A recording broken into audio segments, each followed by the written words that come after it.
ஆண்டவராகிய இயேசு கிறிஸ்துவின் நாமத்தில் உங்கள் அனைவருக்கும் இன்றைய நாள் ஆசீர்வாதமான நாளாக அமைய வாழ்த்துகிறேன். இன்றைய நாளை ஆண்டவராகிய இயேசு கிறிஸ்துவின் வார்த்தைகளோடு ஆரம்பிப்போம்.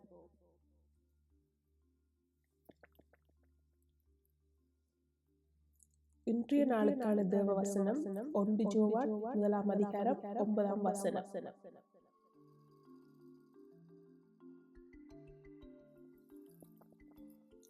அவர் நம்முடைய பாவங்களை மன்னித்து எல்லா அக்கிரமங்களிலிருந்தும் நம்மை சுத்திகரிப்பார்.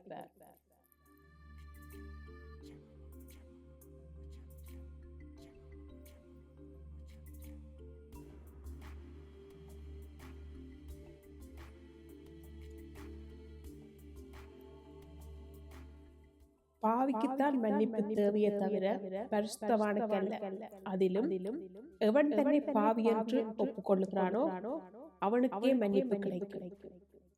ஆனால் நாம் எல்லோருமே பாவிகள் என வேதம் சொல்கிறது. எல்லாரும் பாவம் செய்து தேவ மகிமை அற்றவர்களானார்கள். என்றாலும் நமது பாவங்களை நாம் உணர்ந்து அறிக்கையிட்டால் எல்லா அநியாயத்தை நீக்கி நம்மை சுத்திகரிப்பதற்கு அவர் உண்மையும் நீதியும் உள்ளவராய் இருக்கிறார். பாவத்தில் இருக்கும் ஒருவர் அல்லது பாவத்தில் விழுந்த ஒருவர் தான் பாவி என்பது உண்மையாகவே உணர்ந்து தான் விழுந்த நிலையிலிருந்து எழுந்திருக்க வேண்டும். பின்னர் அவர் பாவ மன்னிப்பை பெற வேண்டும். தனது பாவத்தை உணராது கேட்கும் மன்னிப்பு பாவ மன்னிப்பு ஆகாது. அது வெறும் பகட்டு வேஷமாகத்தான் இருக்கு.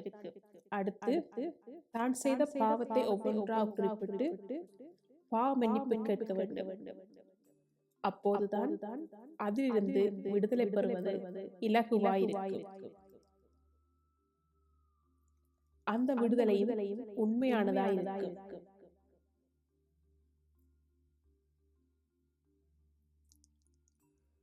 பாவ மன்னிப்பு கேட்பதற்கான படிகள். முதலாவது, தவறை உணர்தல்.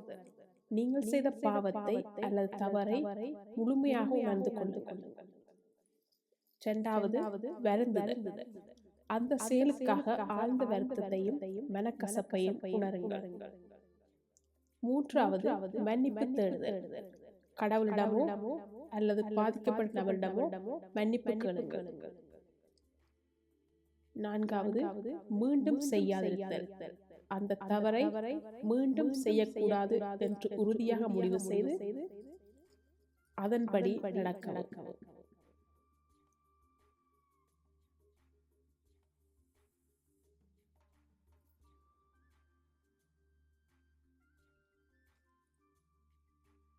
நாம் ஆலயம் சென்று புத்தகத்தை வாசித்து நாங்கள் பாவி எங்களுக்கு மன்னிப்பை தாரும் என்று கேட்பது நமக்கு பழகி போன ஒரு பல்லவி போல் ஆகிவிடக் கூடாது. நாம் பாவி என்னும் உணர்வு உள்ளத்தில் ஆழத்திலிருந்து வர வேண்டும், தவிர வெறும் உதட்டு வார்த்தையிலிருந்து வரக்கூடாது. அவ்விதமாக உள்ளுணர்வுடன் பாவ மன்னிப்பு கேட்பவர்களின் பாவத்தை மன்னித்து அவர்களை சுத்திகரித்து தமது பிள்ளைகளாகவே தேவன் மாற்ற ஆயத்தமுள்ளவராயிருக்கிறார்.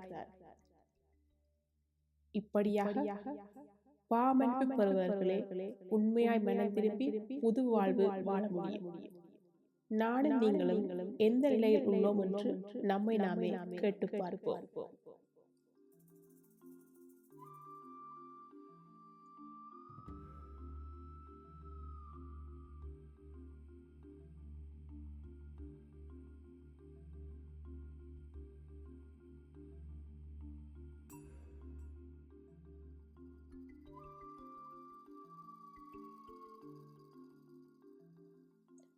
இன்றைய நாளுக்கான ஜெபம். அன்புள்ள இயேசுவே, அன்பு இரக்க கிருபையும் கொண்ட தகப்பனே, இந்த காலை வேளைக்காய் உம்மை நன்றியோடு துதிக்கிறோம். உண்மையா மனிதர்களுக்கு மன்னிப்பு அளிக்கும் அன்பின் ஆண்டவரே, என் பாவங்களை உணர்ந்து உண்மையாய் மனம் திரும்பி உமது அன்புக்கு கட்டுப்பட்டு வாழ கிருபை தாரும். ஆமென். மீண்டுமாய் எங்கள் அனைவரையும் உடைய கரங்கள் ஒப்புக் கொடுத்து எங்களுக்காய் மரணித்து உயிர்த்து இன்றும் வல்லமையோடு ஜீவித்துக் கொண்டிருக்கும் இயேசுவின் நாமத்தில் ஜெபிக்கிறேன் நல்ல தகப்பனே. ஆமென்.